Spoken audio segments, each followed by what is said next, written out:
ধন্যবাদ এবং স্বাগত জানাই আরেকটি ভিডিওতে। আজকে ভিডিওটি খুবই ইন্টারেস্টিং এবং খুবই একটা রিসার্চ বেসড একটা ভিডিও হবে আমি আশা রাখি। আমি আজকে আপনাদের ওসিডি নিয়ে কথা বলবো। অনেকেই আছে যে ওসিডির যে সিমটমগুলো সম্পর্কে তাদের ধারণা ওই রকম থাকে না, এবং অনেক ক্ষেত্রে তারা বুঝতে পারে না কি আমার কি ওসিডি আছে কিনা। বিভিন্নজন বিভিন্নভাবে প্রশ্ন করে যে আমার এই সিমটমগুলো আছে, আমার কি ওসিডি আছে কিনা। ঠিক ওই জায়গাটাতেই আমি আজকে এই ভিডিওটি নিয়ে এসেছি। এখানে মোট 20 অর্থাৎ 20টি আইটেম থাকবে বা সিমটম থাকবে। আপনার ভিতরে যদি আপনি দেখেন যে আপনার সাথে মিলে যায়, কত পার্সেন্ট মিলে যায়, 100তে কত পার্সেন্ট, সেক্ষেত্রে আপনি বুঝতে পারবেন আপনার ওসিডির পরিমাণটা 100-র ভিতরে এত পার্সেন্ট রয়েছে। সো আমি আছি আসাদুজ্জামান রাজু, কাউন্সেলিং সাইকোলজিস্ট, বর্তমানে প্র্যাকটিস করছি final mental health care centre, যেটা মিরপুর 2-এ অবস্থিত। তো আমার কাছে যে এই রেটিং স্কেলটি রয়েছে, আমাদের কাছে যখন আসে যারা সাইকিয়াট্রিস্ট রয়েছেন তারা অনেক বেশি এই জিনিসটা ডায়াগনোসিস করতে পারেন। তারা হলো ফিজিওলজিক্যাল কারণ বা আমাদের ব্রেনের ভিতরে যে নিউরো ট্রান্সমিটার রয়েছে সেগুলোর বেসিসে কিন্তু তারা একটা অ্যাসেসমেন্ট করে, বা আমরা বলি এমএসসি, অথবা তারা ICD-10 বা ICD-11 রয়েছে একটা বই, যেটার মাধ্যমে তারা কিন্তু অ্যাসেসমেন্টটা করে। আবার অনেক ক্ষেত্রে DSM-5 রয়েছে, সেটির মাধ্যমে তারা কিন্তু বিভিন্ন যে ডিজঅর্ডারগুলো, মেন্টাল ডিজঅর্ডার স্পেশালি যেমন ওসিডি, এর কিন্তু একটা অ্যাসেসমেন্ট করে এবং তার ভিতরে ওসিডিটা রয়েছে কিনা, কতটুকু রয়েছে সেটা কিন্তু তারা বুঝতে পারে। ঠিক একই সাথে এই যে রেটিং স্কেল রয়েছে এর মাধ্যমে আমরা কিন্তু তার বুঝতে পারি যে তার ভিতরে কতটুকু ওসিডি রয়েছে, তার তীব্রতা কতটুকু। তো আমি আজকে যে আইটেমগুলো বলবো এটার মাধ্যমে আপনি নিজে আপনি বুঝতে পারবেন, নিজেকে অ্যাসেসমেন্ট করতে পারবেন যে আপনার ভিতরে ওসিডি আছে কিনা, থাকলে কত পার্সেন্ট বা কতটুকু আছে। সো সেই ক্ষেত্রে এই ভিডিওটি খুবই গুরুত্বপূর্ণ, আশা করি প্রথম থেকে শেষ পর্যন্ত দেখবেন এবং যদি ভালো লাগে আমার এই চ্যানেলটি সাবস্ক্রাইব করে রাখবেন। পরবর্তীতে আপনাদের রিকোয়েস্টেড ভিডিও থাকলেও আপনারা করতে পারবেন। আমি আমার প্রফেশনাল যে এক্সপিরিয়েন্স সেখান থেকে আপনাদের প্রশ্নের অ্যান্সারগুলো আমি দেবো বলে আশা রাখি। তো চলেন, এখানে টোটাল হচ্ছে যে 20টা হচ্ছে আইটেম রয়েছে বা সিমটম বলতে পারেন।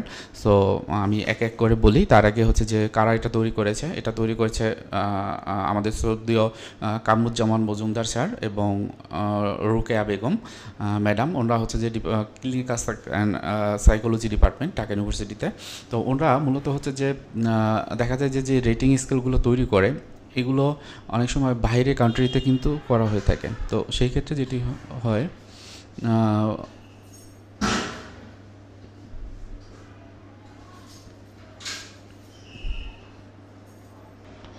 তো এই যে রেটিং স্কেলগুলো এগুলো মূলত করা হয় যে বাইরের যে কান্ট্রিতে দেখা যায় যে তাদের যে সামাজিকতা বা সমাজ ব্যবস্থা তার থেকে আমাদের বাংলাদেশের সমাজ ব্যবস্থার কিছুটা পার্থক্য থাকে। তো ওই ক্ষেত্রে আমরা যদি হুবহু যে এই যে DSM-5 বা ICD-10 এই সম্পর্কে যদি খুব ভালো ধারণা না থাকে একজন প্রফেশনালকে, কিন্তু এই যে ওসিডি তার ভিতরে রয়েছে কিনা সেটা বুঝতে পারা খুব কঠিন হয়ে যায়। সো ওই জায়গাগুলোতে এই যে রেটিংগুলো আছে যেগুলো সব বাংলাতে আছে, এগুলো তারা রিসার্চ করে প্রত্যেকটা আইটেমের আলাদা আলাদা তারা আইটেম অ্যানালাইসিস করে এবং রিসার্চ করে সায়েন্টিফিক্যালি কিন্তু এটা বের করে যে আমাদের এই যে সামাজিক বা আর্থসামাজিক বা আমাদের পার্সোনাল যে বিষয়গুলো থাকে তার বেসিসে কোন কোন সিমটমগুলো যদি থাকে তাহলে আমরা তার ধরে নেব যে তার ভিতরে ওসিডি রয়েছে। তো এখানে টোটাল 20টি আইটেম বা সিমটম রয়েছে। আপনারা নিজেরা আপনাদের জায়গা থেকে একটু খেয়াল করবেন যে আপনাদের ভিতরে কোন কোন আইটেমগুলো মিলে যায় এবং এটাকে 100-র ভিতরে রেটিং করবেন যে 100-র ভিতরে আপনার ভিতরে কতটুকু আছে। তো প্রথমে যেটি বলা হয়েছে যে এটা একটা ওসিডির একটা স্কেল। তো আপনি একটু মিলিয়ে দেখেন আপনার সাথে মিলে কিনা। সেটা হলো, আমার মাথায় ধর্ম নিয়ে নানান ধরনের অদ্ভুত এবং বাজে চিন্তা আসে যা আমি চাইলেও থামাতে পারি না। 2 নাম্বার, পবিত্র স্থানকে অপবিত্র করেছি এমন কল্পনা বা ছবি আসে মনে, আমি চাইলেও তা মন থেকে সরাতে পারি না। 3 নম্বরে, নাস্তিকতাবাদী চিন্তা আমার মনের মধ্যে এত বারবার আসতে থাকে যে মনে হয় আমার ঈমান, সৃষ্টিকর্তার প্রতি বিশ্বাস নেই বা নষ্ট হয়ে গেছে। 4 নম্বরে, সারাক্ষণ সন্দেহ হয় আমি বুঝি নাপাক, নোংরা বা অশুচি হয়ে গেছে। 5 নাম্বার, সারাক্ষণ মনে হয় আমার গায়ে হাতে ময়লা বা জীবাণু লেগে আছে। 6 নাম্বার, কোনো কিছু পরিষ্কার করার সময় অনেকবার বা অনেক সময় লাগিয়ে ধুই, যদিও বুঝি এতবার ধোয়ার দরকার নেই, কিন্তু না ধুয়ে পারি না। 7 নাম্বার, পরিষ্কার পরিচ্ছন্নতার জন্য আমাকে প্রচুর পরিমাণ সাবান বা ডিটারজেন্ট পাউডার ব্যবহার করতে হয়। যেখানে নোংরা থাকতে পারে ওই সব স্থান সম্পর্কে আমি অতিরিক্ত সচেতন থাকি এবং প্রায়শই এড়িয়ে যাই। 9 নম্বর, আমার গায়ে কারো স্পর্শ লাগলে আমি গোসল বা পরিষ্কার না হওয়া পর্যন্ত অশান্তিতে ভুগতে থাকি। 10 নম্বর, গোসল করতে আমার প্রচুর সময় এমনকি কয়েক ঘন্টাও লেগে যায়। 11 নম্বর, কোনো কাজ করার মাঝে যদি আমার মনে চিন্তা আসে যে আমি নাপাক হয়ে গেছি, তাহলে আমি তৎক্ষণাৎ গোসল বা পরিষ্কার হতে যাই। 12 নম্বর, বিভিন্ন জিনিস আমি বারবার পরীক্ষা করে দেখি। 13 নম্বর, নামাজ বা উপাসনা করতে গেলে সন্দেহ হয়, হয়তো সূরা ঠিকমতো পড়া হয়নি, তখন আবার পড়ি, এভাবে অনেক সময় লেগে যায়। 14 নম্বর, হিসাব করতে আমার খুব অসুবিধা হয়, শুধু মনে হয় বুঝি গোনায় ভুল হয়ে গেল। 15 নম্বর, আমার মনের মতো না হওয়া পর্যন্ত আমি একই কাজ বারবার করতে থাকি। 16 নম্বর, বিভিন্ন জিনিস আমি একটি নির্দিষ্ট সংখ্যক বার করি। 17 নম্বর, প্রাত্যহিক কাজ করতে আমার প্রচুর সময় লাগে বা প্রায় কোনো কাজই সময় মতো করতে পারি না। 18 নম্বর, কোনো কাজ করার সময় যদি আমার নির্ধারিত ধারাবাহিকতা কোনো সেট পড়ে বা বিঘ্ন ঘটে, তবে সে কাজটি আমাকে আবার প্রথম থেকে শুরু করতে হয়। 19 নম্বর, আমি বুঝি আমি এমন কিছু আচরণ করি যা অতিরিক্ত এবং অপ্রয়োজনীয়, কিন্তু তারপরও না করে পারি না।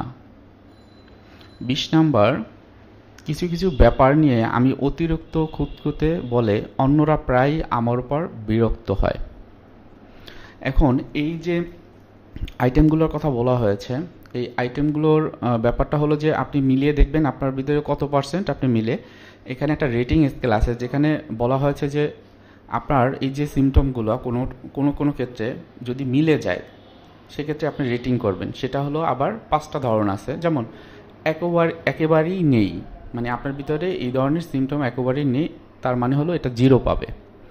খুব সামান্য পায় মানে 1, সামান্য মানে 2, একটু বেশি মানে 3, অনেক বেশি মানে 4। সো এটা আমরা রেটিং করি। এবার হচ্ছে যে রেটিং করার পর কত পেলো তার বেসিসে আমরা এটাকে একটা ক্যাটাগরাইজ করি। ক্যাটাগরিগুলো হলো এরকম: কাট অফ স্কোর হলো 17, অর্থাৎ আপনার যদি 17 থাকে তার মানে বুঝতে হবে আপনার ভিতরে ওসিডি রয়েছে। মাইল্ড বলা হয় আপ টু 23, মানে আপনার যদি 23-এর নিচে থাকে তার মানে হচ্ছে আপনার ভিতরে মাইল্ড লেভেলের ওসিডি রয়েছে। মডারেট লেভেল হলো 24 থেকে 40 এবং সিভিয়ার হলো 41 থেকে 49, প্রোফাউন্ড হলো 50 থেকে 80। এটা আমাদের একটা ক্যালকুলেশন যেটা আমাদের করতে হয়, কিন্তু আপনার জায়গা থেকে সিম্পলি আপনি নিজে বোঝার জন্য বা নিজে একটা ইনিশিয়াল ডায়াগনোসিস করে আপনি একজন প্রফেশনালের কাছে যাবেন। সেক্ষেত্রে কার কাছে যাবেন সেটি আপনি নিজে নিজে বুঝতে পারবেন যদি এটা আপনি একটা নিজে নিজে ইভালুয়েশন করেন যে আমার ভিতরে কত পার্সেন্ট রয়েছে। যদি 100 দেন, এখানে 20টি আইটেম আছে, তাহলে 100-র ভিতরে কত পার্সেন্ট দিবেন। এই যে ওসিডি ট্রিটমেন্টটা কিন্তু নির্ভর করে হচ্ছে প্রপার ডায়াগনোসিস বা অ্যাসেসমেন্টের উপরে। যেমন আপনি কার কাছে যাবেন ওসিডির জন্য? একজন সাইকিয়াট্রিস্ট। আপনি সাইকিয়াট্রিস্টের কাছে গেলে আপনাকে মেডিসিন ট্রিটমেন্ট দেবে। একজন কাউন্সেলিং সাইকোলজিস্টের কাছে গেলে আপনাকে কাউন্সেলিং করাবে। সো আপনার প্রবলেমটা যদি মাইল্ড টু মডারেট লেভেলে থাকে সেক্ষেত্রে কিন্তু আপনি একজন কাউন্সিলরের হেল্প নিতে পারেন। এবং এটা যদি সিভিয়ার বা প্রোফাউন্ড লেভেলে থাকে সেক্ষেত্রে অবশ্যই একজন সাইকিয়াট্রিস্টের কাছে যেতে হবে, কারণ সে আপনাকে প্রথমে ইনিশিয়ালি মেডিসিনের মাধ্যমে আপনার যে নিউরো ট্রান্সমিটারের যে গোলযোগ রয়েছে, আমরা জানি যে ওসিডি হচ্ছে একটা নিউরোলজিক্যাল ডিসঅর্ডার। সেক্ষেত্রে এটা ইনস্ট্যান্টলি বা অল্প সময়ের ভিতরে সে কিন্তু আপনার যে এই যে খুব কষ্ট বা পেইন বা অ্যাংজাইটি এগুলো কিন্তু কমিয়ে নিয়ে আসবে, যেটি কাউন্সিলিংয়ে অনেক সময় লাগবে। তো ইনিশিয়ালি আপনি যদি মেডিসিন ট্রিটমেন্টটা নেন, সাথে সাথে যদি সম্ভব হয় আপনি হচ্ছে যে কাউন্সেলিং বা সাইকোথেরাপি নেবেন, সেটা যদি একই সাথে দুটো না সম্ভব হয় সেক্ষেত্রে অবশ্যই সিভিয়ার এবং প্রোফাউন্ড লেভেলে অবশ্যই একজন সাইকিয়াট্রিস্টের কাছে যাবেন। সে যে মেডিসিন দেবে সেটি 2 বা 3 সপ্তাহ খাওয়ার পর দেখবেন যে আপনার অ্যাংজাইটি বা আপনার কষ্টটা অনেকটা কমে যাবে। এবং কমে যাওয়ার পর আপনার কাউন্সেলিং বা সাইকোথেরাপিটা আপনারা নেবেন এবং এটা কন্টিনিউ করবেন। আপনি দেখবেন যে যখন আপনি ইনিশিয়াল এই যে সিমটমগুলো আপনি আইডেন্টিফাই করতে পারলেন, একজন প্রফেশনালের কাছে গেলেন, একদম 3 থেকে 4 মাসের ভিতরে আগে যেভাবে ছিলেন তার থেকে দেখবেন একটা বড় রকমের একটা পরিবর্তন আসবে। যদি যদি আমি কথাটা বলছি, যদি আপনার প্রফেশনাল অর্থাৎ সাইকোলজিস্ট অথবা সাইকিয়াট্রিস্ট যদি ওই লেভেলের এক্সপিরিয়েন্স বা স্কিল থাকে। সো তার মানে হচ্ছে যে আপনি এটা আপনি প্রথমে ইনিশিয়ালি আপনি একটা ডায়াগনোসিস করলেন যে আপনার ভিতরে এই যে ওসিডি সিমটম 100-র ভিতরে কত পার্সেন্ট আছে। যদি দেখেন 60 বা 50% আসে আপনার ভিতরে, সেক্ষেত্রে আপনি একজন প্রফেশনাল কাউন্সিলিং সাইকোলজিস্টের কাছে যাবেন। যদি দেখেন 70, 80, 90 বা এর উপরে আছে, তখন অবশ্যই একজন সাইকিয়াট্রিস্টের কাছে যাবেন।